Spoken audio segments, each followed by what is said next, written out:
Hello friends, स्वागत है आपका करियर विल स्टडी में।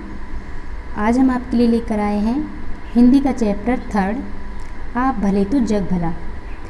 ये क्लास 6 का 3rd चैप्टर है, आप भले तो जग भला। आज हम इसका सॉल्यूशन कराएंगे। अगर आपको चैप्टर 1 और 2 का सॉल्यूशन देखना है तो आप हमारे चैनल की प्लेलिस्ट में जाकर देख सकते हैं। और अगर आपको इंग्लिश का सॉल्यूशन देखना है पूरी बुक का, तो हमने इंग्लिश की पूरी बुक का कंप्लीट सॉल्यूशन प्लेलिस्ट में दे रखा है, आप वहाँ जाकर देख सकते हैं। तो स्टार्ट करते हैं अब सॉल्यूशन चैप्टर नंबर 3 का।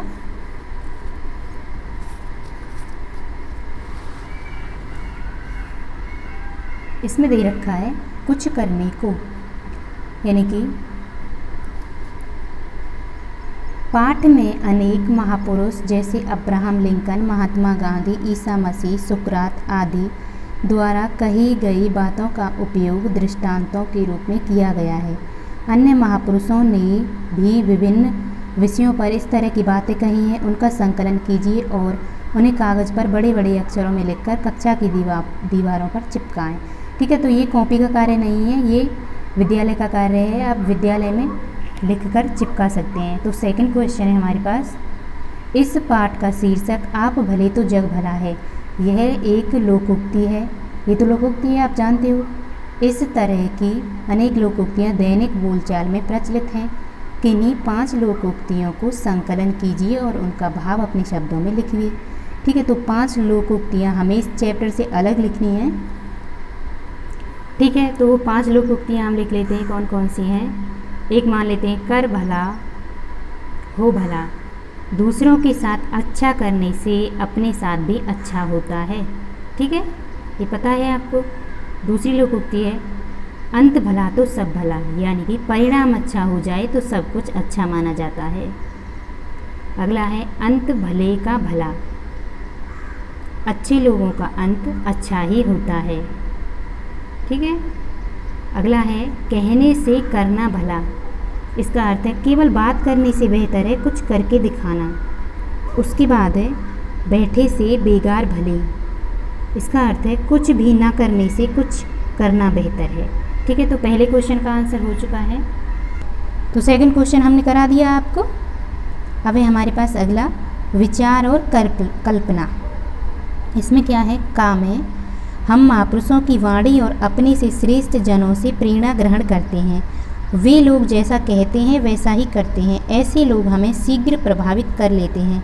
आपके परिवार तथा विद्यालय के जिस व्यक्ति ने आपको विशेष रूप से प्रभावित किया हो, उसके गुणों व्यवहार के विषय में संक्षेप में अपने विचार लिखिए। ठीक है, आपको अपने परिवार में या स्कूल में जो भी सबसे अच्छा लगा हो, टीचर या मम्मी पापा, कोई भी अच्छा लगा हो, उसके बारे में आप लिख सकते हैं। ये कॉपी पे लिखने का काम नहीं, कॉपी पे लिख सकते हैं आप। तो ये तो आप अपने अनुसार लिखेंगे, मैं इसमें नहीं बता सकती आपको। खा है, पाठ में लेखन द्वारा अपनी बात स्पष्ट करने के लिए कई दृष्टांत दिए गए हैं। बताइए इनमें से आपको कौन सा उदाहरण सबसे अच्छा लगा और क्यों। तो आपको ये भी खुद ही करना है। ठीक है, का और खा आपको खुद करने हैं। अगला क्वेश्चन है हमारे पास, निबंध से आपकी सफलता का सबसे बड़ा रहस्य क्या है? इस प्रश्न का अब्राहम लिंकन ने क्या जवाब दिया? ठीक है, इसका आंसर हम आपको बताएंगे। तो क्या जवाब दिया अब्राहम लिंकन ने? अब्राहम लिंकन ने जवाब दिया कि मैं दूसरों की आवश्यकता नुक्ताचीनी कर उनका दिल नहीं दुखाता। ठीक है, उन्होंने बड़ा ही सटीक आंसर दिया था। सेकंड क्वेश्चन है हमारे पास, गांधी जी ने अपने आश्रम को प्रयोगशाला क्यों कहा? क्यों कहा गांधी जी ने? गांधी जी ने आश्रम में केवल सैद्धांतिक बातें नहीं, गांधी जी के आश्रम में केवल सैद्धांतिक बातें नहीं होती थी, वहाँ उनका व्यावहारिक प्रयोग भी होता था, जिसमें उनकी अहिंसात्मक प्रवृत्ति बहुत उपयोगी होती थी। यही कारण है कि उन्होंने अपने आश्रम को प्रयोगशाला कहा है। अगला है हमारे पास, पाठ के शीर्षक आप भले तो जग भला का क्या आशय है? पाठ के शीर्षक आप भले तो जग भला का आशय है, जो जिसके साथ जैसा व्यवहार करता है वह बदले में वैसा ही पाता है। अगला क्वेश्चन है हमारे पास 4, नीचे दी गई पंक्तियों का भाव स्पष्ट कीजिए। पहला है, दुनिया कांच की महल जैसी है, अपने स्वभाव की छाया ही उस पर पड़ती है। तो इसका भाव स्पष्ट कैसे करेंगे हम? तो यहाँ पे लिख दिया है मैंने, जिस प्रकार दर्पण में वास्तविक रूप दिखाई दे जाता है, उसी प्रकार किसी को अपने व्यवहार का ही प्रतिफल प्राप्त होता है। अर्थात हम जैसा आचरण करेंगे, सामने वाला भी हमारे साथ वैसा ही आचरण करेगा। हो गया, 4th के का आंसर है ये। अब खा में क्या दे रखा है, अगर आप हंसेंगे तो दुनिया भी आपका साथ देगी। इसका अर्थ है अगर आप हंसेंगे तो दुनिया भी आपका साथ देगी। इसका अर्थ है यह दुनिया सुख में हमेशा साथ देती है। ठीक है। फिर गा है, शहद की एक बूंद ज़्यादा मक्खियों को आकर्षित करती है बजाय एक सेर जहर के। ठीक है, तो इसका क्या अर्थ है, कई दुर्गुणों की अपेक्षा एक गुण अधिक प्रभावकारी होता है। उसके बाद घा है हमारे पास, लोग दूसरों की आँखों का तिनका तो देखते हैं पर अपनी आँख के सहतीर को नहीं देखते। इसका अर्थ है, इसका भाव है, दूसरों के साधारण अवगुण शीघ्र दिखाई दे जाते हैं जबकि अपने साधारण दुर्गुण भी दिखाई नहीं देते हैं। 5th क्वेश्चन है हमारे पास, प्रश्नों के उत्तर के रूप में 4 विकल्प दिए गए हैं। यह सही विकल्प का सही का चिन्ह लगाइए। ठीक है, का में क्या है,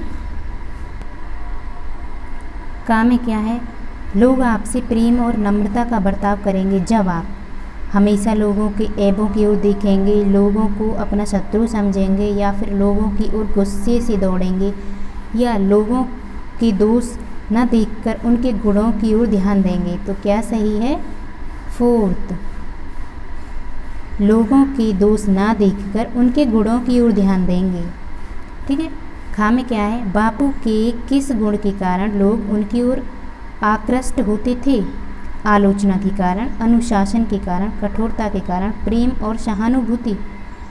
तो क्या किसके कारण, प्रेम और सहानुभूति के कारण उनकी ओर आकृष्ट होते थे। अगला क्वेश्चन है हमारे पास, भाषा की बात। नीचे दिए गए मुहावरों का अर्थ स्पष्ट करते हुए अपने वाक्यों में प्रयोग कीजिए। टूट पड़ना, दुम हिलाना, दिल दुखाना, नुक्ताचीनी करना, आग बबूला होना, चुटकी लेना, दिमाग चढ़ना। ठीक है, इन सब के अर्थ हमें लिखने हैं मुहावरों के। तो इन सभी के अर्थ मैंने लिख दिए हैं। टूट पड़ना, इसका क्या अर्थ है, हमला करना। और वाक्य प्रयोग क्या है, एक कुत्ते को भौंकता देखकर बाकी सब कुत्ते उस पर टूट पड़े जिससे वह घायल हो गया। ठीक है। अगला क्या था, दुम हिलाना, इसका क्या है, खुशामद करना। और इसका वाक्य प्रयोग क्या है, मालिक को देखकर कुत्ते ने दुम हिलाना शुरू कर दिया। ठीक है। अगला है हमारे पास, दिल दुखाना, इसका क्या अर्थ है, कष्ट पहुंचाना। और इसका वाक्य प्रयोग, किसी का भी दिल नहीं दुखाना चाहिए। उसके बाद है हमारे पास, नुक्ताचीनी करना यानी कि दोष ढूंढना। इसका वाक्य प्रयोग है, लोगों की नुक्ताचीनी करने पर मनुष्य स्वयं घृणा का पात्र बन जाता है। उसके बाद है हमारे पास, आग बबूला होना, इसका अर्थ है नाराज होना। और इसका वाक्य प्रयोग, नौकर के घर चले जाने पर मालिक आग बबूला हो गया। उसके बाद है हमारे पास, चुटकी लेना, इसका अर्थ है विनोद या मजाक करना। इसका वाक्य प्रयोग हो जाएगा, गांधी जी मीठी चुटकी लेकर लोगों को हंसा देते थे। ठीक है। उसके बाद दिमाग चढ़ना, इसका अर्थ क्या है, घमंड होना। और इसका वाक्य प्रयोग है, Australia cricket team world cup क्या जीत गई, खिलाड़ियों के दिमाग चढ़ गए। अगला है हमारे पास दूसरा क्वेश्चन, भाषा की बात में का, आप तो बड़े समझदार हैं, ये साधारण वाक्य है। शायद कुछ लोगों का ख्याल है कि ईश्वर ने उन्हें लोगों को सुधारने के लिए भेजा है। ये हमारे पास मिश्र वाक्य है।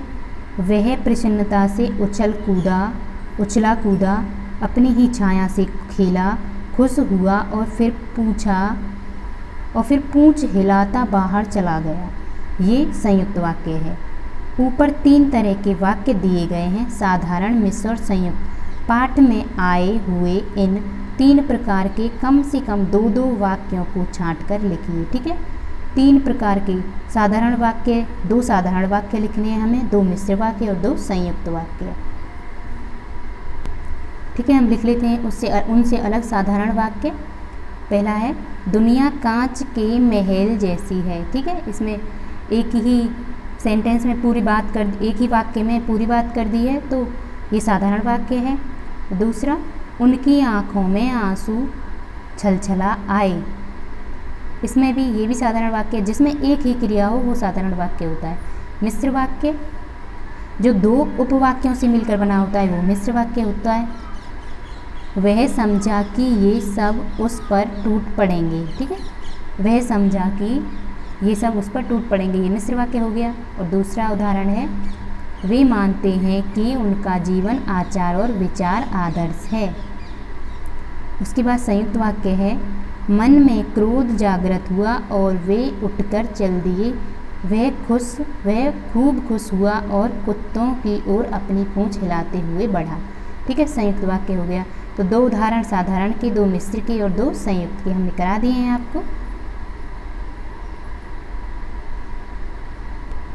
उसके बाद लास्ट क्वेश्चन है हमारे पास, थर्ड, इसे और कर लेते हैं। यह तो बड़ी अशिष्टता होगी। इस वाक्य में अशिष्टता शब्द भाववाचक संज्ञा है। भाववाचक संज्ञा शब्दों के अंत में ता, पन, पा, हट, वट, त्वय, आस प्रत्यय जुड़े रहते हैं। पाठ में आए हुए अन्य भाववाचक संज्ञा शब्दों को छांटकर लिखिए। ठीक है, और कितनी भाववाचक संज्ञा आई हैं, पाठ में जितनी भी भाववाचक संज्ञा आई हैं हमने सबको लिख दिया है। आप यहाँ से देख सकते हो, देखो जैसे शान, आवाज़, प्रतिध्वनि, प्यार, प्रसन्नता, छाया, स्मरण, स्वभाव, दोष, गुण, नम्रता, प्रेम, ऐब, तारीफ, मजा, जिंदगी, विचार, जीवन, आचार, सम्मान, साहस, सहानुभूति, याद, शोक, ताकत, तमाशा, खबर, डांट, झलक, व्यवहार, अहिंसा, मतलब, संतोष, अपमान, उपकार, अवगुण, ध्यान, सफलता, नुक्ताचीनी, गलती, त्रुटियाँ, सीख, आदर्श, टीका, टिप्पणी, बुराई, आलोचना आदि आदि। यही थी भाववाचक संज्ञा। पूरे चैप्टर में यही भाववाचक संज्ञा है। तो हमने आपको 3rd चैप्टर का कंप्लीट सॉल्यूशन करा दिया है। अगर आपको हमारी वीडियो अच्छी लगी तो वीडियो को लाइक ज़रूर करना और हमारे चैनल को सब्सक्राइब करना अगर आप हमारे चैनल पर नए हैं तो। मिलते हैं अगली वीडियो में इसी के 4th चैप्टर के साथ। तब तक के लिए नमस्कार। Thank you for watching.